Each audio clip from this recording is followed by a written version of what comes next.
본문에는 지도자를 세운 하나님께서 매주, 매달 하나님께 제사를 드리기를 요청하고 계십니다. 지도자가 세워지고 또한 하나님이 이스라엘 백성들에게 원하셨던 것은 제사였습니다. 오늘날로 예배라고 할 수 있겠습니다. 예배를 어떻게 드려야 되는지를 알려주고 있습니다. 첫 번째로는 날마다 상번제를 드려라 라고 했습니다. 항상 드리는 번제를 드려야 된다라고 말씀하고 있습니다.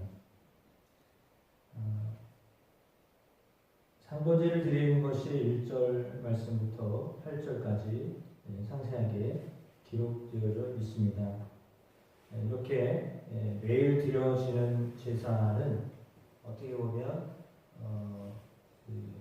매일 반복되는 제사이기 때문에 한편으로는 가장 중요한 제사입니다. 매일매일이 쌓여서 한 달이 되고 그리고 그것이 1년이 되기 때문이죠. 그러니까 매일매일 하는 것이 상당히 중요한 것인데, 그러나 또 반대로 말하면 매일매일 하는 것이니까 그냥 그런 것이다 이렇게 볼 수도 있습니다. 이렇게 매일매일 드려지는 제사에 대하여서부터 시작하여서 안식일을 지킬 것과 초하루를 지킬 것에 대하여서 말씀하고 있는데, 매일을 어떻게 제사해야 될 것인지, 매주는 어떻게 제사를 드려야 될 것인지, 매달은 어떻게 제사를 드려야 될 것인지에 대하여 말씀하고, 그 다음번 단계는 1년에 어떻게 제사를 드려야 될 것인지에 대한 것으로 절기를 이야기합니다. 그러니까 오늘 본문을 통하여서 볼 때 우리는 매일 어떤 예배를 드려야 되고, 매주 어떤 예배를 드려야 되고, 매달 어떤 예배를 드려야 될 것인지를 우리에게 알려주고 있습니다. 그렇다면 이제 지도자도 세워지고 제사장도 세워지고 그들이 해야 할 것은 무엇이냐면 제사이다, 예배이다 라고 하는 것을 말씀하고 있습니다. 이스라엘 백성들이 애굽에서 나오게 되었던 목적 중에 하나도 제사를 드리는 것이다 라고 하였습니다. 본격적으로 가나안 땅에 들어가야 되면 이런 제사를 드려야 된다라고 이스라엘 백성들에게 하나님이 모세를 통하여서 말씀하고 계신데, 이것은 2절에 나와있듯이 명령입니다. 명령으로 제사를 드려라 이렇게 말씀하고 있습니다. 뭘 꼭 해야 된다라고 하는 거죠. 그러니까 제사는 하나님의 명령으로 드려졌는데, 2절에 보니까 내 헌물, 내 음식인 화제물, 내 향기로운 것은 너희가 그 정한 시기에 삼가 내게 바칠지니라 이렇게 말씀하고 있습니다. 그러니까 여호와 하나님께서 화제물을 드리라고 하셨는데, 이 화제물은 나의 헌물이다, 나의 음식인 화제물은 향기롭다, 이것이 정한 시기에 삼가 나에게 바쳐져야 된다라고 하나님이 말씀하신 것입니다. 그러니까 제사는 하나님의 것입니다. 그래서 그들에게 어떻게 드려야 되느냐, 1년 되고 흠이 없는 순양을 매일 2마리씩 상번제로 드려야 된다라고 했습니다. 아침에 드리고 해질 때 드려라. 한 마리는 아침에, 또 한 마리는 해질 때 드려라 라고 해서 오전과 오후에, 아침과 저녁에 드릴 것을 명령하셨습니다.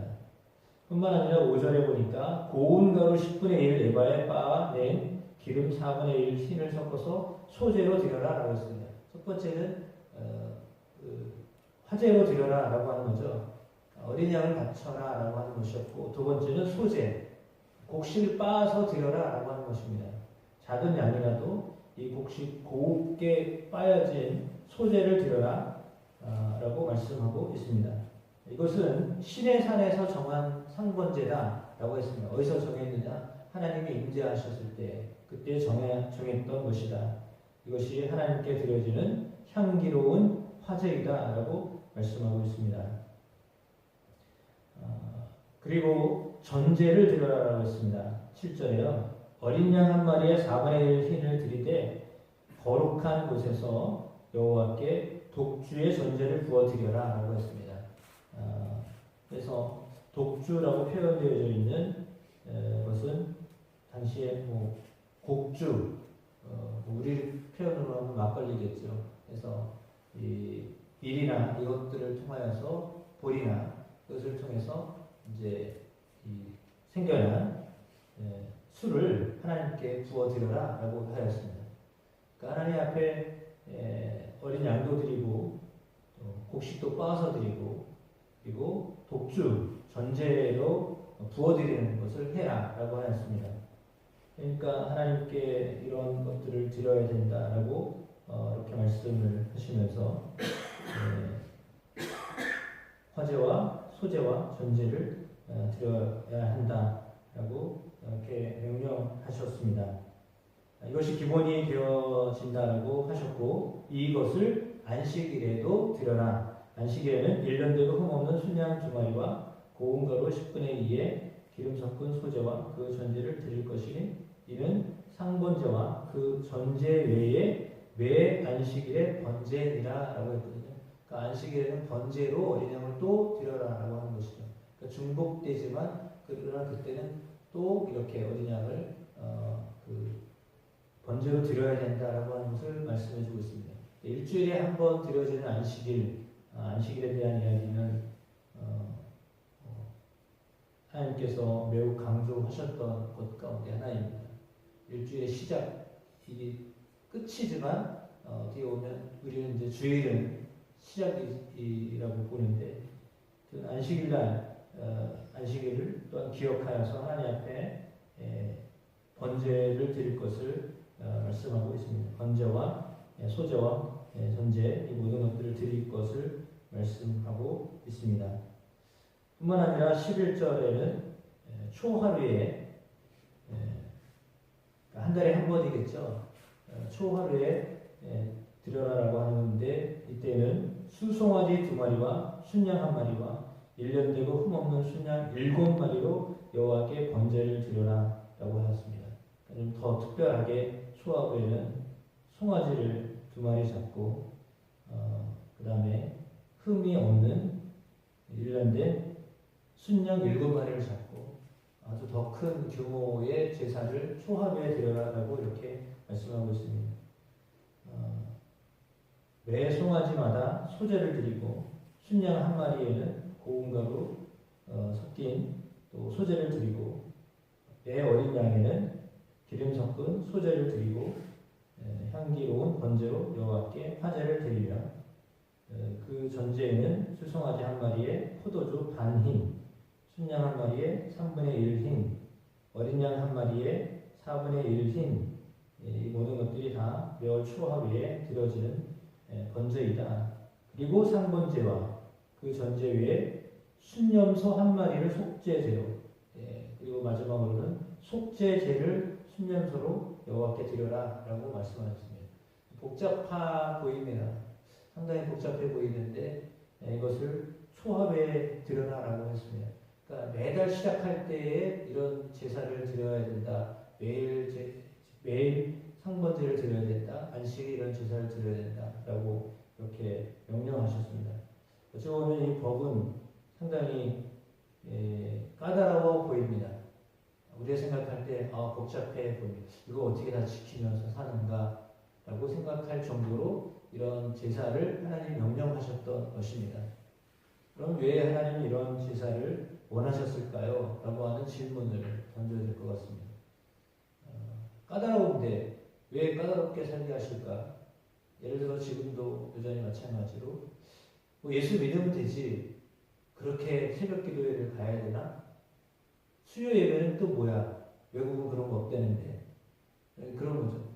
성경 공부? 아이고 말이 안 되지. 지금 어느 시대에 이제 그렇게 이제 반응할 수 있습니다. 이스라엘 백성들에게 하나님이 이렇게 까다로워 보이는 제사를 드려라라고 하셨던 이유는 무엇일까라고 하는 것이죠.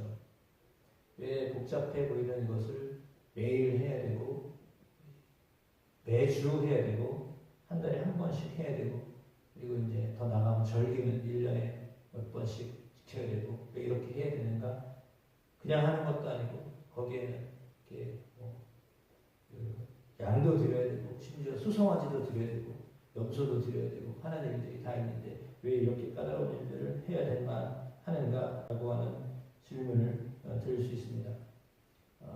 사실 제사를 드린다라고 하는 것 자체는 통념도 우리가 가지고 있는 것처럼 우리의 허물과 우리의 죄의 문제를 하나님께서 이제 해결해 주신다라고 하는 거죠. 하나님과의 관계를 더 돈독하게 하신다라고 하는 의미가 제사입니다. 그러니까 제사는 우리가 거리낌이 있는 것들을 이제 제거할 수 있는, 제거받을 수 있는, 용서받을 수 있는 이런 통로이기 때문에 이것은 어떻게 보면 우리가 하나님과의 관계를 더 긴밀하게 하는 방법으로 하나님이 만들어 놓으신 제도이지 이게 까다롭다고 하여서 그걸 그냥 안 하면 되는 거냐 그런 의미는 아닌 것 같습니다. 까다롭지만 까다로운 것을 하는 의도는 이 까다로운 것처럼 우리가 생각할 때 꼭 이렇게 해야 되는가라고 하는 의미로 받아들이면 이게 쉬운 일이 아니네 이렇게 볼 수도 있습니다. 그런데 그럼에도 불구하고 그 까다로워 보이는 제가 표현을 그렇게 해서 죄송합니다. 어쩌면 제사가 얼마나 좋고 행복한 일인데요.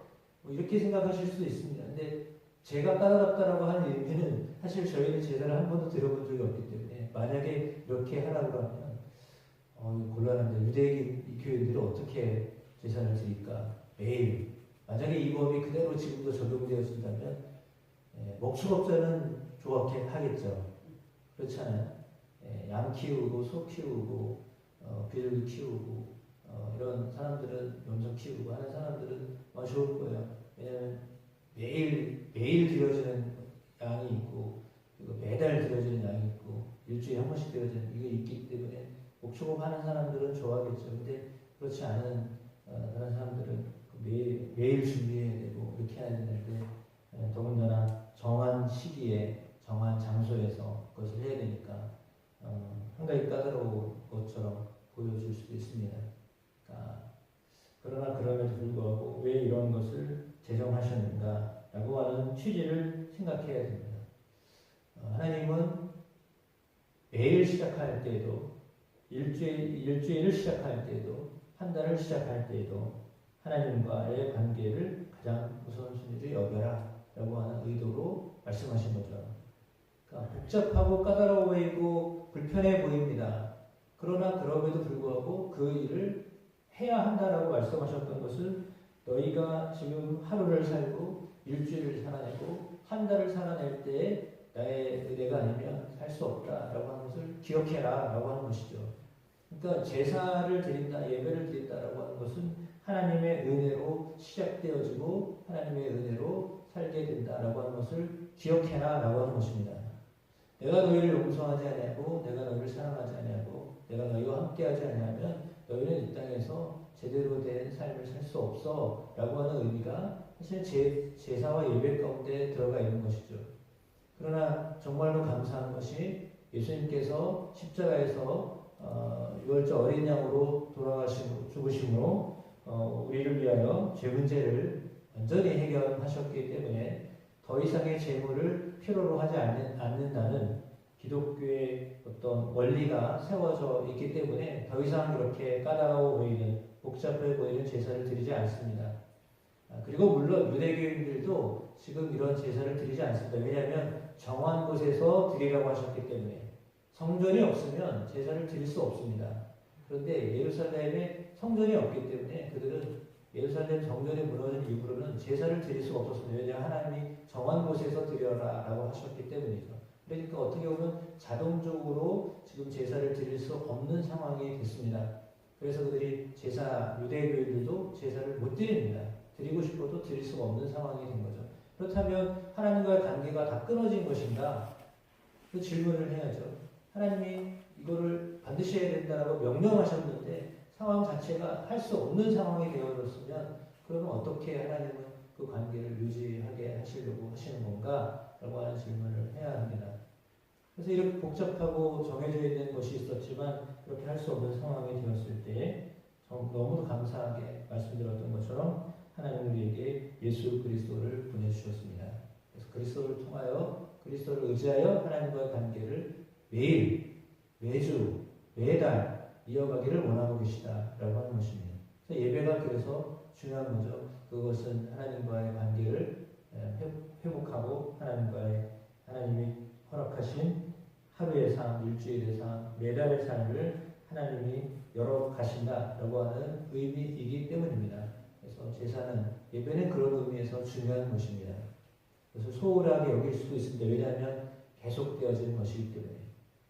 우리가 매일 밥을 먹거나 매일 세수를 하거나 매일 목욕을 하거나 이런 것들이 어떻게 보면 별거 아닌 것처럼 생각할 수 있죠.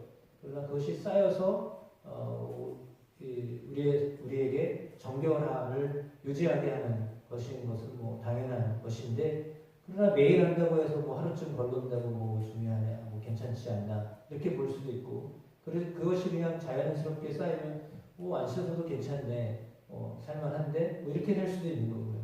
그러니까 매일 하는 것이, 반복적으로 하는 것이 사소해 보이고 귀중하지 않은 것처럼 여겨질 수도 있습니다. 그런데 그렇지 않아요. 그것을 매일 하지 않고 매주 하지 않고 매달 하지 않으면 우리의 삶에 또 문제가 발생되어지는 것처럼 동일한 것이죠.